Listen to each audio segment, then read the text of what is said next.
Bom dia a todos. Bom dia. Deixa eu só botar minha telinha aqui. Isso aqui está tão chique, meu Deus do céu. Então, nós vamos dar sequência no sábado do Evangelho. A Cleia, acho que iniciou foi Cleia, não foi? Que deu a primeira parte. 2 sábados atrás, né? E eu hoje vou dar a sequência do capítulo 10 dos Bem-aventurados os Pacíficos. Dos itens 1 a 5, então, Cleia falou de injúrias e violências, e instrução dos espíritos, ela entrou no item 6, afabilidade e doçura.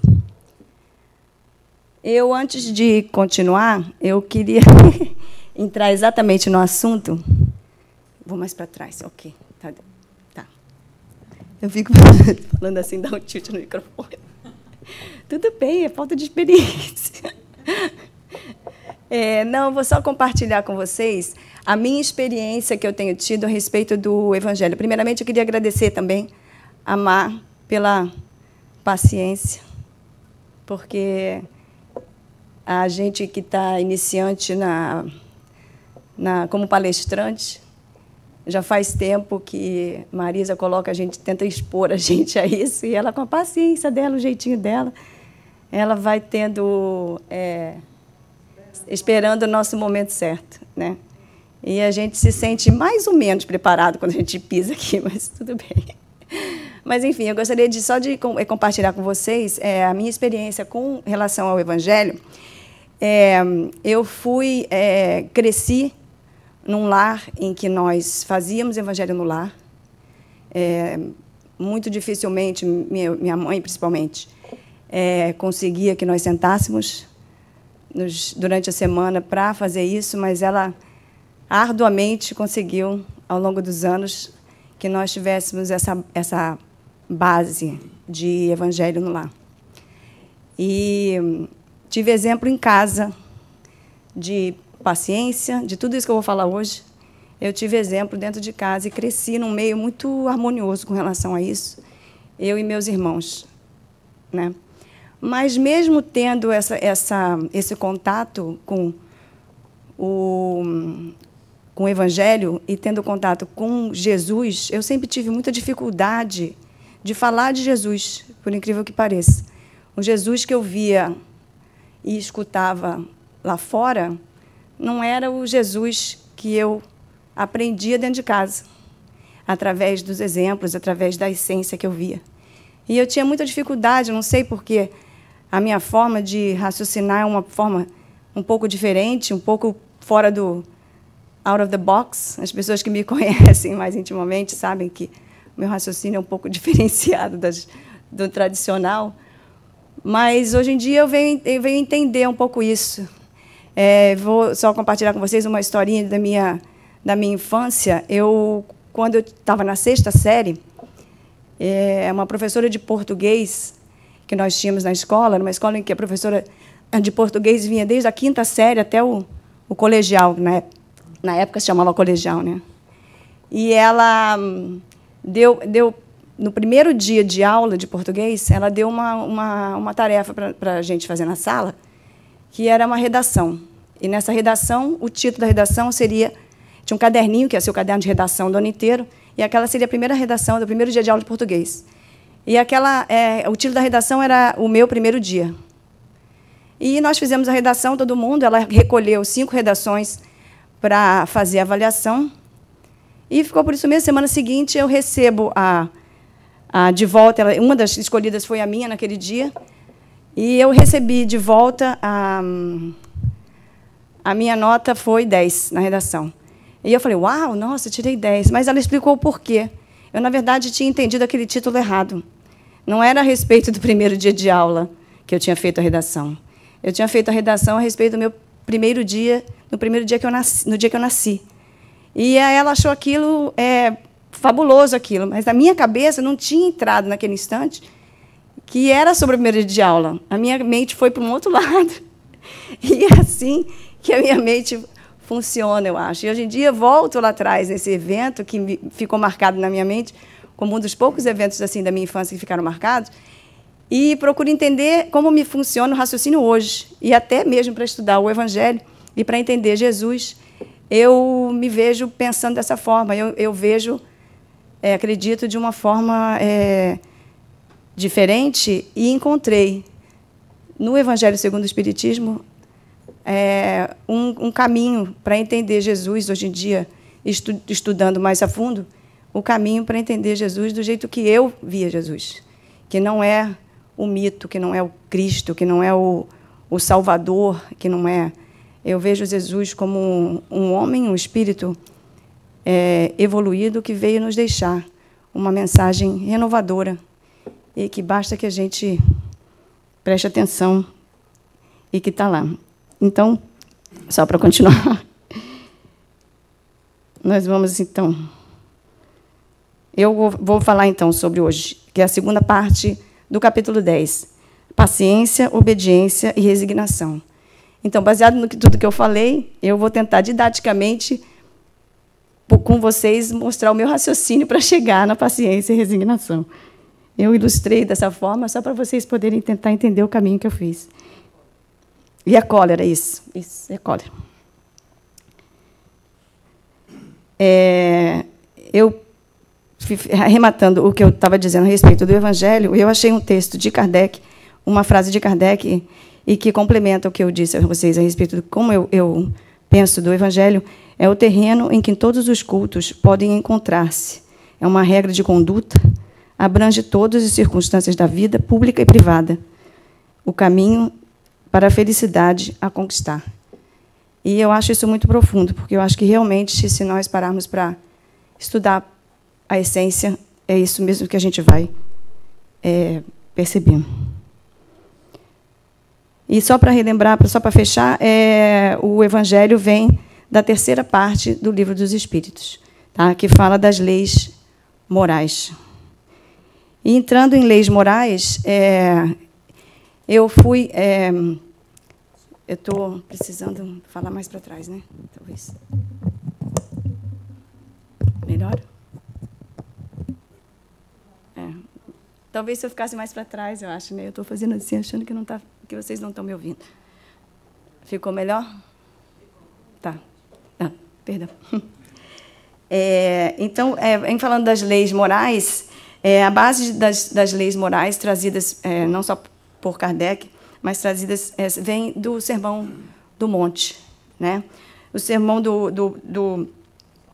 o Sermão do Monte, que pode ser também conhecido como Sermão da Montanha, na verdade foi se colocado depois como Sermão do Monte, que ele na Galileia não tem muitas montanhas, então a poucos quilômetros de Cafarnaum existia um monte próximo do mar da Galileia, e foi lá que Jesus hoje em dia é sabido que ele deu o Sermão do Monte nesse monte. Na verdade, o Sermão da Montanha é o Sermão do Monte, na verdade. Né? E lá ele se inicia com as bem-aventuranças. Tá? Eu não vou entrar nas bem-aventuranças, só para poder ilustrar. Bem-aventurados os pobres, e a gente já veio comentando sobre isso tudo, né, Mar? Já veio bastante dessa informação, a gente já falou, inclusive, uma dos estudos que eu fiz aqui foi a respeito dos bem-aventurados, os que choram e os aflitos, né? Que é uma condensação dos aflitos aqui, das bem-aventuranças. E é mais para ilustrar isso mesmo, como foi dividido, né? Nós vamos falar, então, de todas as bem-aventuranças. Nós vamos falar de bem-aventurados os mansos, porque herdarão a terra, e bem-aventurados os pacificadores, porque serão chamados os filhos de Deus. Esses dois, foi assim que Kardec, no fim, dividiu as bem-aventuranças no Evangelho. Ele concentrou em 4 capítulos as bem-aventuranças, então as 9 bem-aventuranças foram concentradas em quatro capítulos, que são os bem-aventurados dos pobres de espírito, bem-aventurados os puros de coração, os mansos e pacíficos, e bem-aventurados os que são misericordiosos. E nós hoje vamos falar, dar continuação aos bem-aventurados os mansos e pacíficos. E eu, só porque, como eu estou fazendo a segunda parte do capítulo, eu vou só dar uma pinceladinha nos mansos e pacíficos para poder dar sequência, porque a partezinha inicial ele dividiu, ele dá um início, que é... Deixa eu só voltar aqui. Ele inicia falando de bem-aventurados os mansos, porque darão a terra, e bem-aventurados os coisas, e comenta sobre isso, e depois entra nas instruções dos Espíritos, que foi o que a Cleia comentou. Mas eu vou só pincelar, então, a respeito dos mansos e pacíficos, para a gente poder continuar. Tá? Então, só para a gente ilustrar, o que é ser manso? Né? Eu fui estudar, porque para poder fazer o final, eu tive que estudar o início. Né? E o que Jesus quis dizer com o ser manso? Né? Definição de manso, na verdade, no dicionário está: é um temperamento fácil, sossegado, tranquilo, calmo, meigo, delicado, é um sujeito manso, como exemplo. Circunstância tranquila, calma, e termina como uma resolução mansa. Ele não quis dizer, em momento algum, que são passivos os pacíficos. Ele comenta que temos que ter atitude na pacificação. É uma coisa importante, porque o ser passivo é a gente não ter movimento. E a gente ser pacífico ou pacificador, existe movimento, existe intenção de diferente, apesar de sofrermos alguma coisa, nós temos a intenção e a atitude pacífica com relação àquilo, com serenidade, com entendimento, né? Dependendo do que a gente passar. Não é simplesmente a gente aceitar o que está acontecendo e por aí vai, deixa, é assim mesmo. Na verdade, não é isso que ele quis dizer. É com a atitude de serenidade, e a gente muitas vezes é deparado na vida com situações em que a gente é exposto a não ser manso, né? A gente é colocado em situações, todos nós, de não sermos, de sairmos do sério, e essa é a intenção, de nos pacificar, no sentido de, quando retornarmos essa atitude, nós raciocinarmos se aquela atitude está sendo uma atitude correta, porque, na verdade, o que Jesus quis nos dizer foi que a mansidão é o caminho. Né? Então, podemos dizer, mansuetude na nossa atitude, a solidariedade com os nossos irmãos. Hoje, agora, a gente está vendo aí no Haiti e lá no norte, no Haiti principalmente, eu acho que é um país muito pobre, muito sofredor, e dá a sensação de que, meu Deus, eles acabaram de sofrer o earthquake há uns anos atrás, e agora, de novo, são massacrados por um furacão que passa na cima deles ali. A destruição foi total. E a gente já vê, eu já vi no Facebook várias, na mídia social, hoje em dia a gente vê, é fácil a gente ver, né, a mobilização de pessoas procurando doar já coisas para eles, pessoas que estão... vocês que estocaram muito, eu vi um grupo que se abriu, a gente faz parte de um grupo, Brasileiras da Flórida, o grupo já se abriu todo, dizendo que já tem um local destinado lá em Miami, outro aqui em Pompano, eu acho, em que as pessoas que se estocaram para ir lá levar as coisas, que já vão se mobilizar para levar para eles. E, assim, essa mobilização de solidariedade, né? As claridades espirituais, a gente ter o entendimento dentro de nós e procurar ser vigilante, né, com relação às nossas atitudes e o trabalho no bem, que eu acho que a Má está muito certa quando ela fala da labor terapia, porque realmente é transformador. A gente que entra aqui na casa, a princípio, tentando se ajudar, a gente entende, depois de um tempo, que a gente se ajuda ajudando os outros. E é uma verdade. Então, o trabalho no bem mobiliza dentro de nós uma coisa transformadora. Né? E ele fala em herdarão a terra.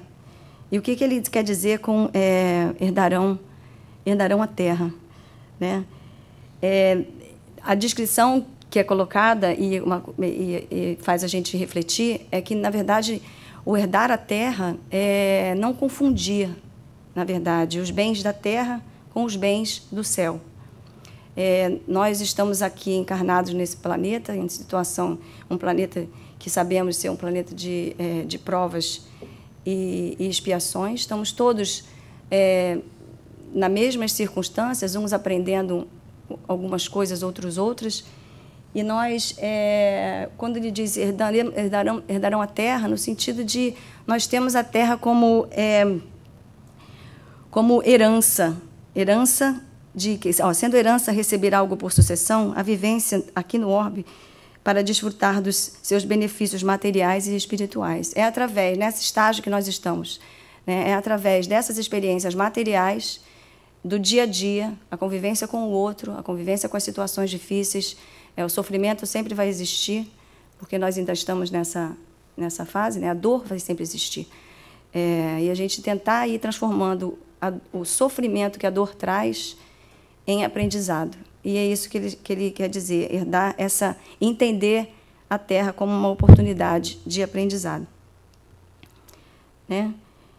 E arrematando, a marcha evolutiva revela, por força do aprendizado espiritual, quanto mais a pessoa compreende, menos ela quer, menos possui e mais desfruta da vida. E o desfrutar da vida, né? Ou seja, são os altruístas e os desprendidos que confiam nas promessas de Jesus. As promessas de Jesus, é interessante falar em promessas, né? Porque as promessas dele, nós temos que entender que são feitas para nós mesmos podermos aplicar dentro de nós. As promessas que eles fazem não é dele para nós, né? É de nós para nós mesmos. Nós entendermos a profundidade do que é dito, do que foi falado, do que foi ensinado, e interiorizarmos isso.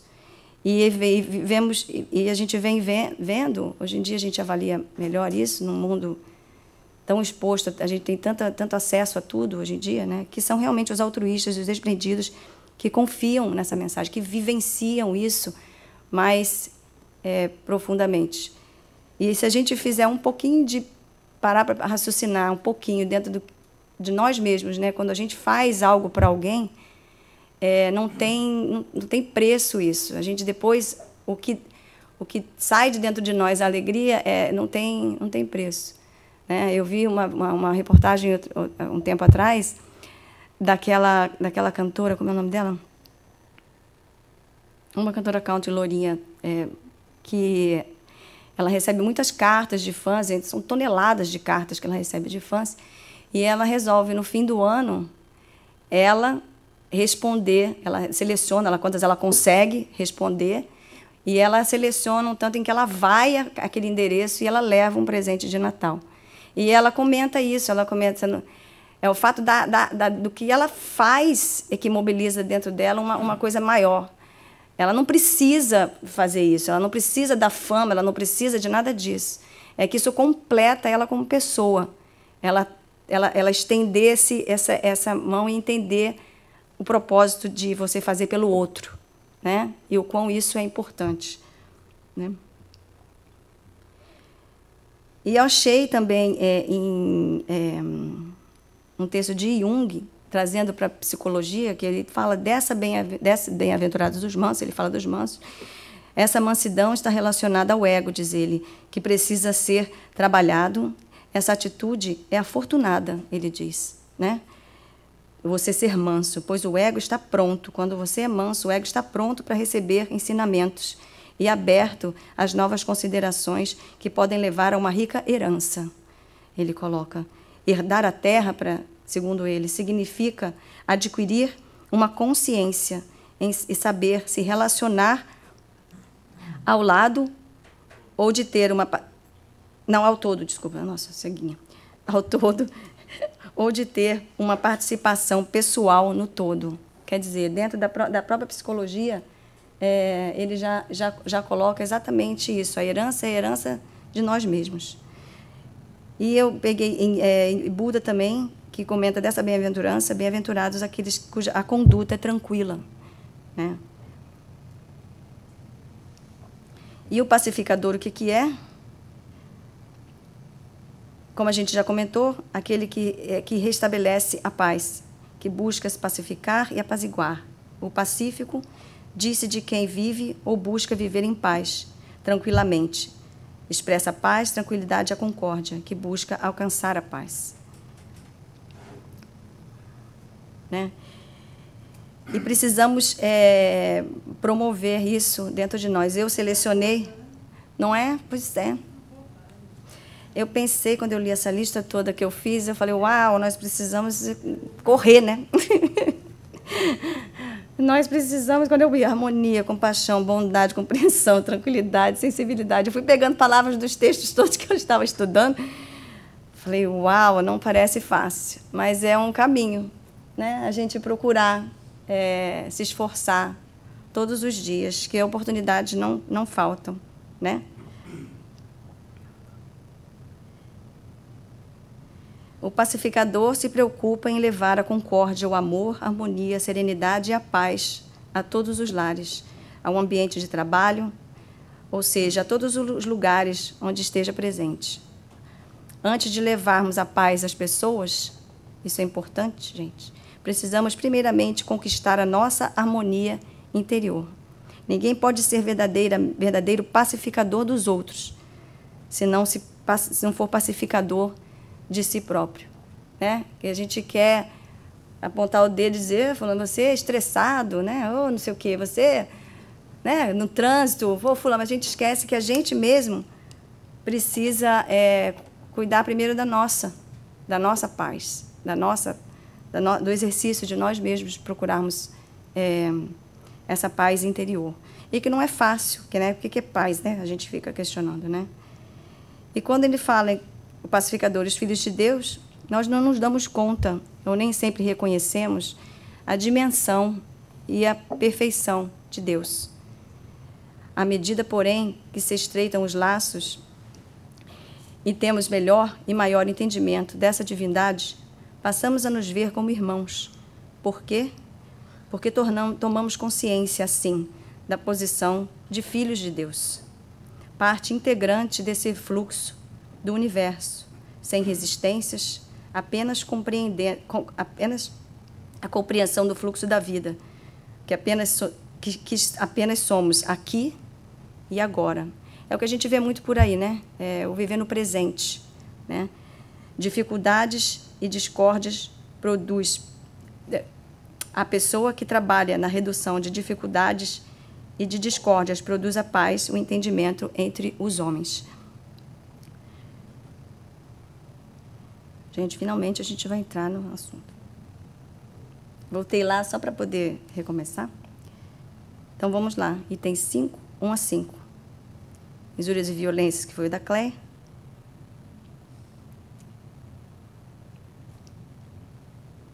Passando rapidinho, gente, desculpa. E aí vamos entrar na paciência, obediência, resignação e cólera. E eu não sei porquê, mas eu acho que a Má meio que pegou a dedo essa coisa da paciência, porque as pessoas que convivem comigo diariamente, principalmente a minha querida amiga Rita, que eu acho que ela nem está prestando atenção, ainda bem. Eu e ela temos uma... Eu e a Rita convivemos mais, a gente comenta, a gente convive mais do que a gente convive em casa. Então, a gente percebe, a gente trabalha junto há 20 anos e a gente percebe que a gente tem um casamento, né? Eu e ela. Não peguei em você hoje, tá? Vou pegar na Rita. Tá? Pegou no outro casamento. Não, e a gente já sentou para conversar várias vezes sobre isso, que, na verdade, nós duas temos que aprender, eu acho que é exatamente isso, a paciência de uma coisa. Os temperamentos são opostos e a gente se engalfinha e se ama, é uma coisa maluca. Mas é incrível, porque quando a gente para prestar atenção nas convivências diárias nossas, é que estão exatamente as oportunidades da gente de ter esse aprendizado, porque como a gente vai fazer para treinar paciência, por exemplo? Só se você for exposto a coisas que te tiram a paciência. Não tem jeito, porque não tem a ver com o outro, tem a ver com a gente mesmo, né? Tem a ver com a nossa capacidade de autocontrole, né? E eu resolvi botar agora, daqui para frente, vocês vão perceber, só fotos de crianças, porque eu acho que quando a gente lida com essas virtudes, eu me senti muito infantil. Assim, eu acho que nós todos somos crianças, porque a atitude dessa menininha é uma coisa impressionante, que é assim, que perdeu a paciência. Não é?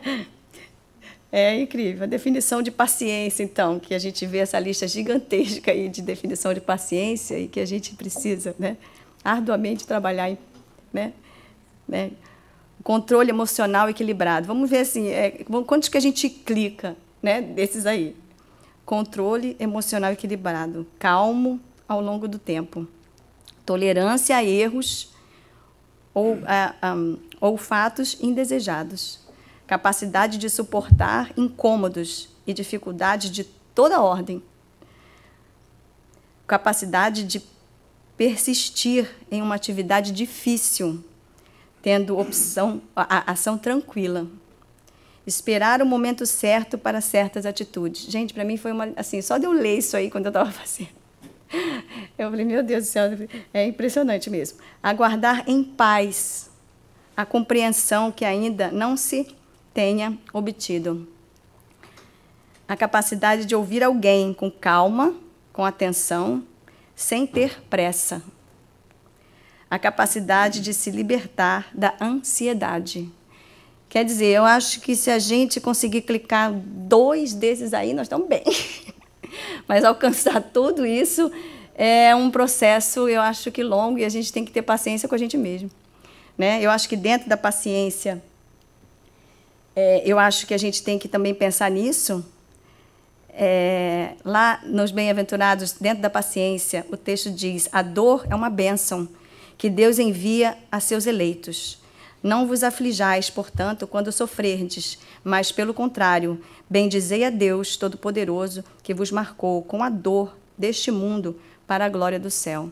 E faz a gente voltar lá atrás naquilo que eu falei a respeito da dor, que é através dela que nós aprendemos. Nós sofremos por opção. Essa é a grande realidade.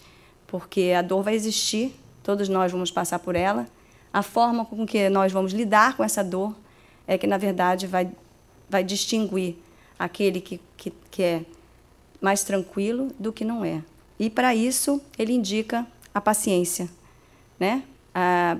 Porque tudo, eu acho que na vida, eu acho que a paciência é uma chave, né? De quando a gente está intranquilo, que eu acho que a intranquilidade, mesmo que a pessoa não seja uma pessoa estourada, existe uma intranquilidade interna, todo mundo tem, e passa por isso. Tem uma frase uma psicóloga no canal até da Oprah, que tem um programa, e ela falou uma vez uma frase muito interessante, que perguntaram para ela, mas o que fazer na hora que eu perco a cabeça, né? Assim, que eu vou explodir, né? E ela falou de um exercício que é... Primeira coisa, literalmente, respira fundo nesse momento. Quando você, primeiramente, identifica que você... Porque tem estágios de que a gente ainda não identificou, que a gente sai do sério. A gente vai sair, já saiu. E aí parece que é tarde demais. Mas, com a nossa vigilância, com o tempo, a gente parar e prestar atenção e identificar que aquele momento vai chegar. Na hora que esse momento vai chegar, é literalmente respirar fundo, ela fala. Respira fundo. Respira fundo e, nesse instante, pergunta a si mesmo: o que eu vou fazer dessa vez?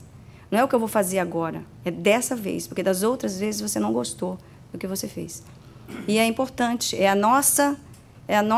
nosso treino, né? O nosso exercício, com relação aos acontecimentos pessoais, né?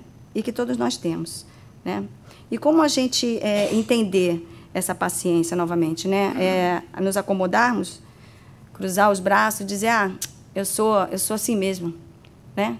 Na verdade, não. Na verdade, a gente tem que, exatamente como a gente está conversando, entender que é um processo, entender que nós podemos mudar isso, e só nós podemos mudar isso. Entender que quando alguém te tira do sério, na verdade, não é essa pessoa que está te tirando do sério, é você que está saindo do sério com essa pessoa, pela forma com que ela lida. Na verdade, o que é nosso pertence a nós, e o que é do outro pertence ao outro. Isso eu acho que é um passo grande, isso é um exercício que é fundamental, eu acho, quando a gente entende o caminho do outro, entende o lugar do outro, entende que o outro também quer ser feliz como nós queremos, que a visão do outro é diferente da nossa. E eu, contando aquela historinha do início, eu penso, ilustra muito bem como a gente não sabe o que o outro pensa. E muitas vezes a gente fala uma coisa achando que está sendo entendido de uma forma e a pessoa está fazendo uma leitura diferente. E eu, como sou preocupada, eu sempre fui, até porque eu enxergo as coisas ao contrário, eu sempre pergunto, e a Rita é testemunha disso, e a Eduardo também é testemunha disso, que convive comigo muito. Eu pergunto, o que você entendeu do que eu falei? Porque eu tenho uma necessidade enorme de me explicar da forma que eu quero ser entendida, porque as pessoas, às vezes, não me entendem corretamente. E é importante a gente saber que aquela pessoa não está te entendendo direito, que não é nada pessoal. Você simplesmente não soube explicar da forma correta, ou não soube se posicionar da forma correta. E a leitura que a pessoa faz com o óculos que ela tem é um óculos pessoal e ela distorce, na verdade, da forma que você achava que aquilo ia ser, né? Então, ter paciência, compreender as causas e os motivos dos males e das dificuldades, com serenidade e tentar resolver da melhor forma possível a nova situação, como eu falei.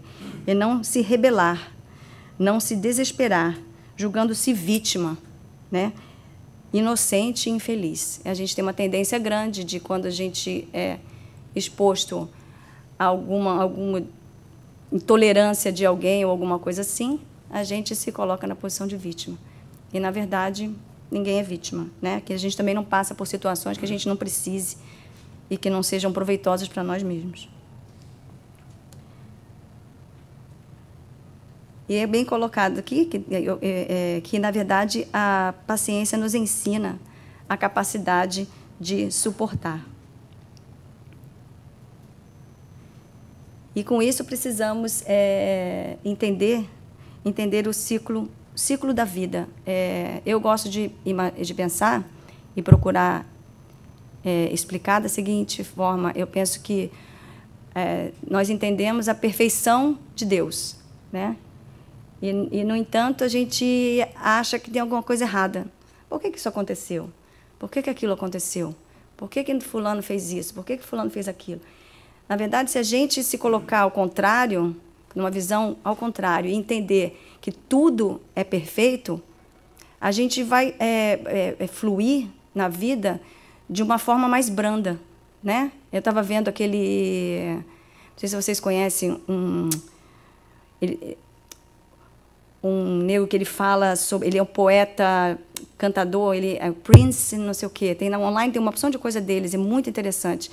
E ele colocou, a última vez que eu vi, ele colocou aquela musiquinha... Não sei se vocês conhecem a musiquinha americana, que é Roll, roll, roll your boat gently down the stream. Né? Que é você ir navegando o seu barco gently down the stream. Aí depois, merrily, merrily, merrily, life is but a dream. É o trechinho dessa música. E ele coloca isso de uma forma muito interessante. Ele fala assim, roll, roll, roll your boat. O seu barco. Roll, vai indo com o fluxo.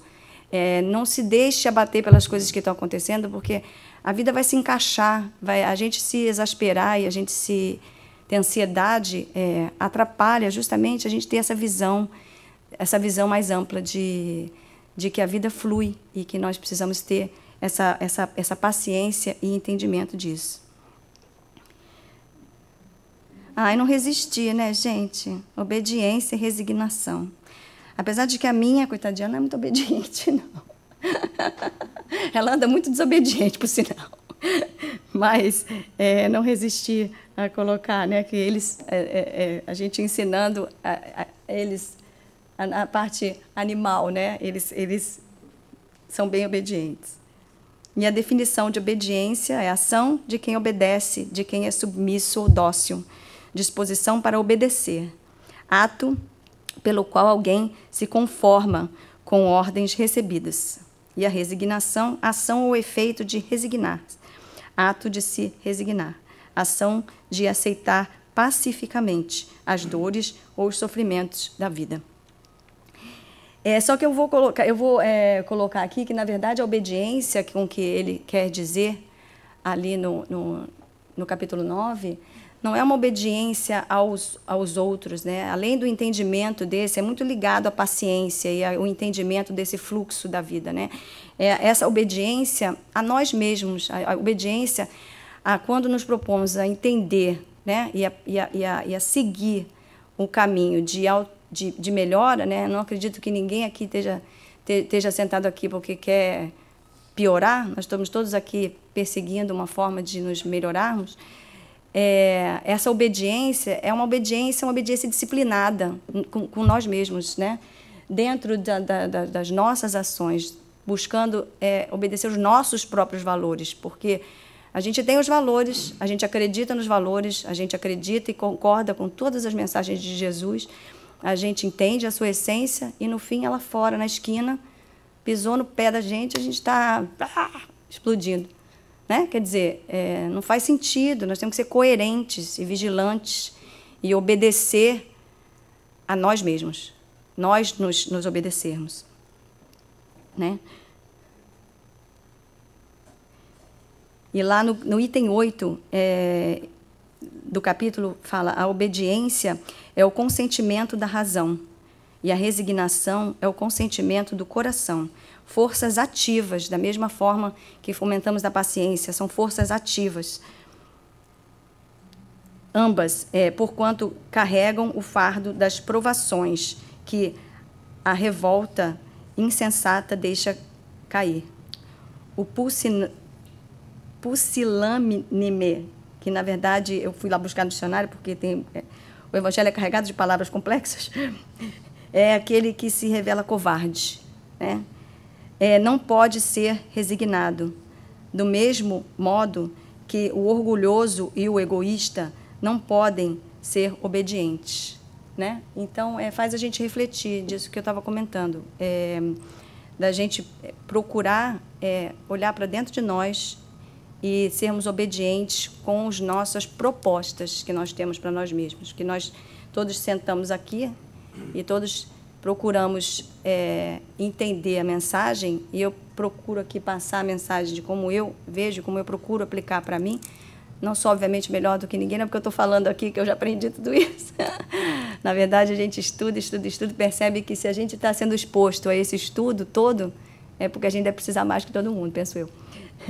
Então, bota a gente para refletir. Danadinha, Marisa. Danadinha. E como assim, né? Seria a negação da vontade e do sentimento, você obedecer? E aí eu volto complementando. Na verdade, não, né? É uma confiança plena, como a gente comentou, nas leis de Deus. É exatamente o entendimento desse fluxo, né, da vida.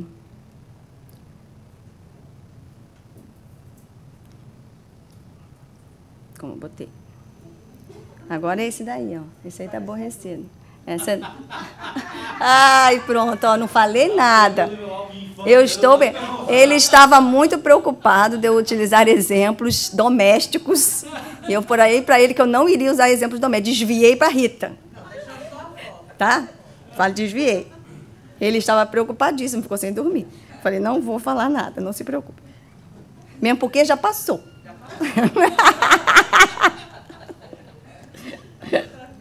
Isso mesmo. Então, vamos lá. A cólera. É muito interessante. Eu vi essa fotinho desse menininho com essa coisa. Mas é ilustrativo demais, né? É a gente... que parece que sai fumaça pelas orelhas. Tem hora que a gente tem vontade de explodir com alguém, né? Como se fosse uma panela de pressão. Mas como uma panela de pressão, a gente precisa se conter e deixar a coisa... É tudo muito... o tema que ele dividiu, paciência, a resignação, né? E depois a cólera, é tudo muito irmão um do outro, né? E culminou na cólera porque as leis de Deus todas vão exatamente contra justamente a cólera, que é a raiva, né? Na definição, é um sentimento violento demonstrado por alguém diante de uma situação revoltante. A ira, a raiva. Não tem muita definição, porque a cólera é uma coisa que a gente até o nome já fala, né? Todo mundo já sabe, né? E ali no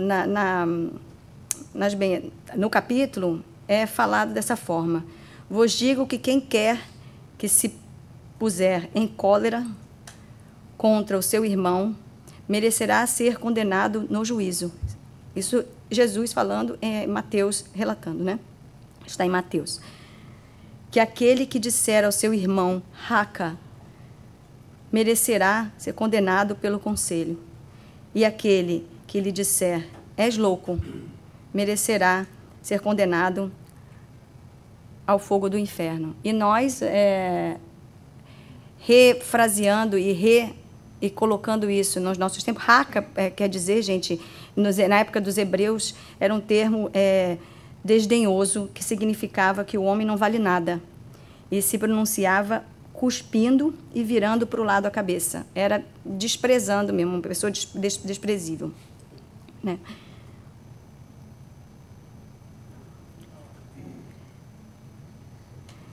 Agora, temos assim, muitas vezes a gente pensa, né? Temos o direito de ter raiva e de ter cólera em certos momentos, porque tem situações em que realmente parece que fala assim, não, mas não teve jeito. Eu tive que tomar aquela atitude porque fez assim, assim, assado, não tinha outro jeito. Tem outro jeito, a verdade é essa. Sempre tem outro jeito, né? Nós temos razão, né? Ou ainda assim, não, eu sou assim mesmo, meu temperamento é terrível. Então, tem jeito. Eu, quando explodo, então vocês que me aguentem. E, na verdade, não, porque ninguém merece, na verdade, esse sentimento, né? Ou essa atitude, né? E tem deixa eu ver se está aqui, só para eu poder relembrar minhas anotações.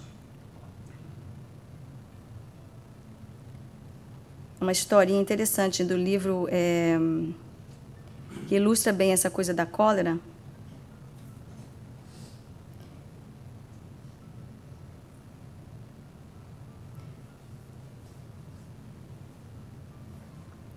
Perdoemos, eu vou achar aqui, gente, só porque eu quero saber de que livro que era, que eu sei a historinha, mas eu queria dizer para você. Eu acho que é Agenda Cristã, uma coisa assim, um livro que conta uma historinha a respeito de uma pessoa, de um rapaz que chegou em casa e deu um acesso de raiva com a mãe, porque a mãe não tinha preparado o almoço lá do jeito que ele queria. E ele tomou essa atitude colérica, que lá no livro é colocado como colérica, né? Mas aí ele explica os reflexos disso, porque, na verdade, a cólera ela dentro de nós, ela causa essa destruição, porque ela parte de nós. Mas ela reverbera aos outros que estão à nossa volta. Aí ele relata que aí a mãe, de noite, passou mal com a pressão alta, porque aquilo tirou ela do sério. O pai se atrasou para o trabalho por causa daquela situação momentânea e teve que ser chamada a atenção pelo chefe, que ficou durante 2 semanas vigiando ele numa situação chata no trabalho. O irmão foi lá e ficou com raiva do amiguinho na esquina, entendeu? Então, ilustrando que contagia, porque disrupt mesmo, tira as coisas do centro. Então, na verdade, quando a gente comete um ato desse, não é só com a gente acaba levando isso para frente, né? E como diz aqui, o nosso Divino Mestre já nos deu a fórmula, não apenas 7 vezes 7, mas 70 vezes 7, ou seja, infinita. Perdoar as pessoas e entender o lado do outro, procurar perceber que o outro tem um caminho diferente do nosso. A minha mãe dizia, quando eu era criança, assim, se você não tem nada bom a dizer, cale-se, porque você pode ferir alguém. Então, se a gente vai fazer algo, falar alguma coisa que vai... Se contenha, porque não tem necessidade. Para ferir, fere só você, porque não vai ainda estender isso a mais pessoas, né? E a gente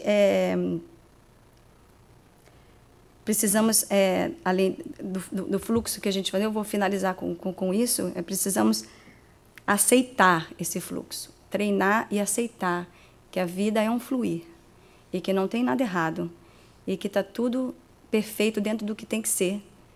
E com paciência mesmo, a gente... E vou acrescentar uma palavra, eu acho. Perseverança. Porque a gente tem a tendência a desistir fácil. Quando a gente se é exposto a uma situação difícil, a um trabalho mais complicado, a um filho mais problemático. A gente tem a tendência a ter... Vou até colocar uma palavra, talvez, uma preguiça, assim, uma coisa... Ai, cansada disso. E aí desiste. E, na verdade, a paciência e essa resignação e esse entendimento desse fluxo faz com que a gente se recolha, interiorize aquilo, reflita e preste atenção, que temos muito mais coisas a agradecer do que a reclamar. Né? Que a gente tem uma tendência... outro dia eu vi uma historinha que um professor, não sei se vocês viram, rolou aí acho que no Facebook rolou a historinha, um professor dá numa sala de aula, num dia de prova, ele entrega o papel virado ao contrário assim, para todo mundo na sala. Aí, na hora que ele fala, bom, hora de começar o teste, os alunos viram a folha de papel, tem um ponto preto no meio dessa folha. Todo mundo fala, ué, mas que diacho de teste é esse? Não, hoje, o teste de hoje é vocês dissertarem a respeito do que vocês estão vendo aí no papel. E todo mundo dissertou a respeito, criativamente, a respeito daquele ponto preto ali, porque só tinha o ponto preto no meio do papel. E, no fim, ele recolheu todas as redações com relação ao trabalho do dia, ao teste do dia, e, obviamente, não existia nada que não falasse do ponto preto. E ele falou, bom, esse teste não era para valer nada, era só para nós refletirmos a respeito de um assunto. O que vocês deixaram de ver no papel? Todo o branco em volta. E todos dissertaram a respeito de um ponto. E ele quis dizer exatamente isso. Nós temos a tendência a, quando a gente foca num ponto, a gente esquece que tem tantas outras coisas em volta que a gente está deixando de ver, que são mais importantes do que aquele ponto preto que a gente não viu. Né? Mas nos esforçamos para entender, eu vou finalizar, mas nos esforçamos para entender as leis morais trazidas por Jesus, com toda a razão e toda a sensibilidade. Compreendemos serem essas ações as ações morais necessárias para um viver produtivo em ações nobres de transformações internas e de progresso espiritual. A semente está dentro de nós. E o que nos falta é a fé para entender, né, que nós precisamos agora cultivar essa semente para que ela cresça dentro de nós em direção à luz. Obrigada, gente.